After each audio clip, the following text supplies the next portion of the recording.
Okay, the second Beatitude. Blessed are those who mourn, for they will be comforted. Blessed are those who mourn, for they will be comforted. And that has been a crash course this last year. It's been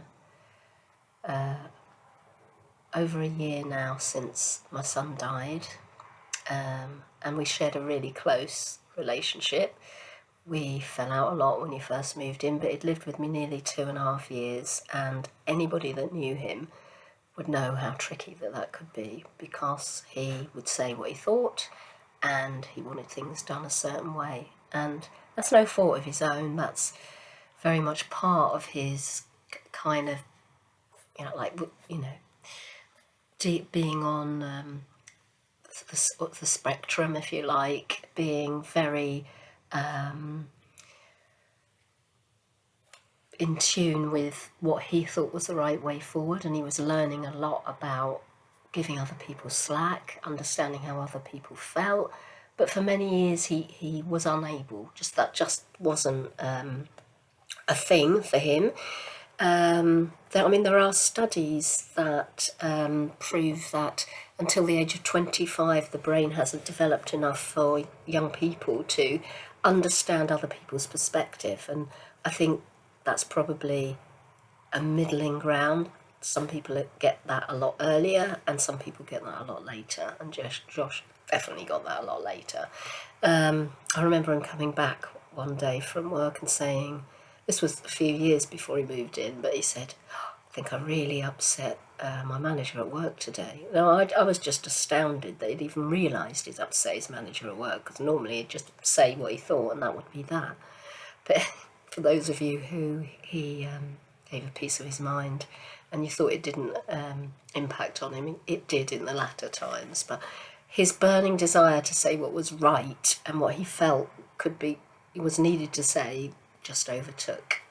Anyway, so he was a force of life, and so we were quite in tune with each other, and we'd started to practice being. So, he'd say, like, what's the answer to this, Mum? When will I get enough money to move out and get my own place again, and blah, blah, blah. And I'd just have to say, and he'd say, I know what you're going to say being, aren't you? We have to be in the presence of God. So when he died, blessed are those who mourn, for they will be comforted. I couldn't help think, and I can't help think, that God knows what he's doing, because this is to make me lean harder onto the Lord. Blessed are those who mourn, for they will be comforted. I will be comforted. I am comforted at times by the strength that the Lord gives me, but it's not easy, but it pushes me. Instead of turning me away from God, it pushes me onto God all the more. And in the Wisdom Jesus, Cynthia says that when we mourn, when we really mourn, when we're not just complaining about something, when our hearts are so broken, means that we're reaching out to what we have seemingly lost, but we can't help loving anyway. And that's what it is, reaching out to something I've lost, but I can't help loving anyway. And then she says this, and this is the key for me. To mourn is by definition to live between the realms. Now, you'll have heard me say before now, especially if you've listened to the service, my son's remembrance service, but the realms between this life, this earth, and the next realm, the spiritual realm, which is more real than this realm. In fact, it would be true to say that this is an illusion and the next realm is more real.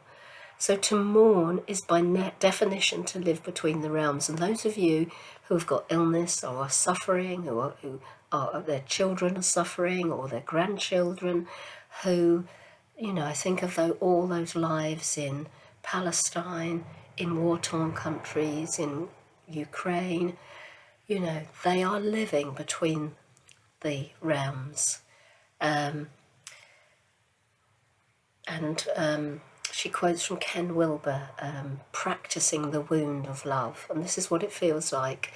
Because of my grief, I feel closer to that next realm. Because where my heart is, Jesus said, wherever your heart, wherever your treasure is, that's where your heart will be. And my treasure, if you like, my son is in heaven, and so that is where my longing is. I want to go on and read something else from what she said here. She says, we're in a state of free fall. Our heart is reaching out to what we have seemingly lost, but we cannot help loving anyway. To mourn is by definition to live between the realms. Real love hurts. It makes you totally vulnerable and open, and it is a form of emptiness. It is a brutal form of emptiness, but in this emptiness, in your emptiness, if you can remain open, if I can remain open and let my grief reach out into the unknown, there is a greater love that holds everything together that will reach back. There is a greater love that holds everything together that will reach back. And so blessed are you that mourn, who are going through this trial right now, for you will be comforted.